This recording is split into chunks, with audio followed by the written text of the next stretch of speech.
Bí ìròyìn tí ó ń fò káàkiri lábẹ́lẹ̀ báyìí bó bá fi jẹ́ òótọ́, ó ṣeé ṣe kí agbo òṣèlú orílẹ̀-èdè Nàìjíríà kó tó yí padà lọ́nà kàyéfì gidigidi báyìí o, pẹ̀lú bí wọ́n ṣe ní ìpàdé tí ń lọ lábẹ́lẹ̀ lórí bí gómìnà tẹ́lẹ̀ ní ìpínlẹ̀ Kánò tí ó tún jẹ́ olùdíje fún ipò ààrẹ lábẹ́ ẹgbẹ́ òṣèlú New Nigerian People's Party (NNPP) lásìkò ètò ìdìbò ààrẹ ọdún 2023. Sẹ́nẹ́tọ̀ Robbie Musa Kwankwaso bí wọ́n ṣe ní ó ṣeé ṣe kó jẹ́ pé òun ni ẹgbẹ́ òṣèlú African Democratic Congress (ADC) yóò fà sílẹ̀ láti di olùdíje wọn fún ipò ààrẹ ní ọdún tí ó ń bọ̀. Ìyẹn bí ọ̀rọ̀ tó bá fẹ́ dàrú tán pátápátá, tí wọ́n sì jẹ́ kó di mímọ̀ pé ìpàdé tí ń lọ lórí eléyìí, ṣùgbọ́n tí wọ́n ní igbákejì ààrẹ tẹ́lẹ̀ lórílẹ̀-èdè Nàìjíríà tó díje dupò ààrẹ lábẹ́ ẹgbẹ́ òṣèlú People's Democratic Party (PDP) lásìkò ètò ìdìbò ààrẹ ọdún 2019 àtọdún 2023 ìyẹn Alhaji Atiku Abubakar,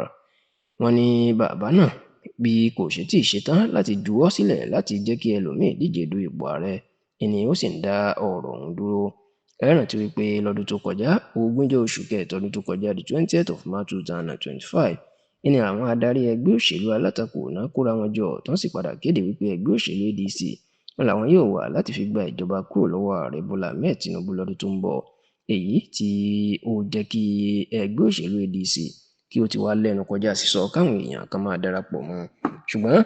ní ọ̀sẹ̀ tí ó kọjá yìí ní òkìkí ẹgbẹ́ òṣèlú ADC tún tàn sí nígbà tí Robbie Musa Kwankwaso tó náà kúrò nínú ẹgbẹ́ òṣèlú NNPP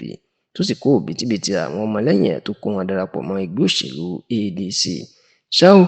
ẹni tí yóò wá jẹ́ olùdíje fún ipò ààrẹ ẹgbẹ́ òṣèlú ADC lọ́dún tó ń bọ̀ tí ó figagbága pẹ̀lú Tinubu ní làwọn èèyàn ò tíì mọ̀ tí wọ́n sì ń retí. Kódà àwọn ẹgbẹ́ òṣèlú All Progressives Congress (APC) tó ń ṣèjọba, ibẹ̀ gan làwọn gá dúró sí wípé bí àsìkò bá tó láti yan olùdíje fún ipò ààrẹ lábẹ́ ẹgbẹ́ òṣèlú ADC,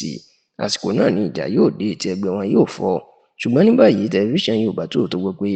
ẹgbẹ́ òṣèlú ADC wọn fẹ́ ṣètò ìdìbò abẹ́lé láàrin àwọn olóṣèlú ńláńlá tó wà nínú ẹgbẹ́ òṣèlú wọn, bí kò ṣe kán fi ìpàdé yan olùdíje tó lóyìnbó ń pè ní consensus. Bó tilẹ̀ jẹ́ pé wọ́n ní Alhaji Atiku Abubakar gbogbo ọ̀nà ló fẹ́ fi rí tíkẹ́ẹ̀tì náà gbà láti díje dupò ààrẹ, ṣùgbọ́n tí wọ́n ní àwọn tó ti ń tún ọ̀rọ̀ míì sọ báyìí pé bí wọ́n bá fi rí wípé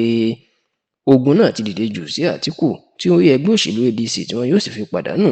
wọ́n ní ó ṣeéṣe kan lo Kwankwaso. Wọ́n ní ìdí tán fẹ́ lo Kwankwaso ẹni bí àwọn alágbára ilẹ̀ Haúsá ṣe gbàgbọ́ wípé